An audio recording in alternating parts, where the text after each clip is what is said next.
Come with me as a GCSE Year 11 art student doing her final piece. The whole topic we were supposed to do was about people and possessions, and I chose children and objects. Here are some practical work that I did of an artist. This was my second artist that I chose. If anyone's thinking about doing GCSE art, just know that there's quite a bit of annotating and writing. Here I just printed out some objects and stuck it in my book and did a bit more artist research. And here I was just kind of experimenting on what I kind of wanted to do. I really like doing a pastel watercolor gradient on cartridge paper, so I drew out the objects on top of it. And then I started planning it on how I wanted to lay it out. And tell me why I'm doing maths in art. It doesn't make sense. Then I started painting the 16 sheets of cartridge paper that I cut out. And at this point, I kind of saw that the colors were a bit too vibrant than I would have liked. So I knew I had to cut out 16 more sheets of cartridge paper and do it all over again.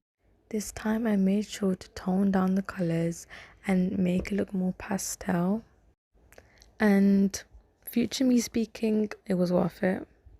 Overall, for this whole process, I spent around an hour doing it.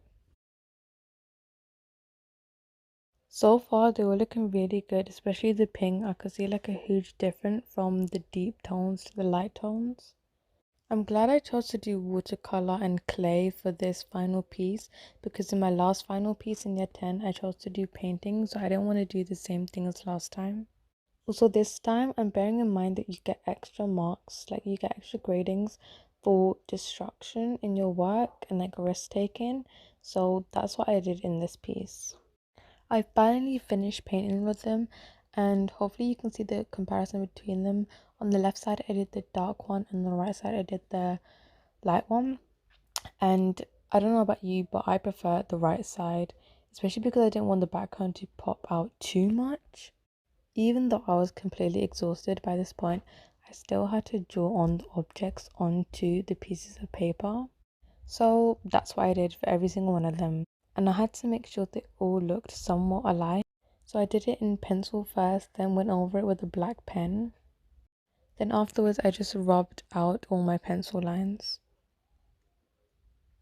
Then I took this cardboard like board which I was going to use to put everything on. And here I was actually in art class and I was painting my clay sculpture that was going to go in the middle. The clay sculpture is supposed to represent me when I was younger. And here was the distraction bit. I was poking a hole into the board. And as you can see, all the pieces of paper are stuck on it. And my little clay sculpture is going through the middle. And that's it. Bye.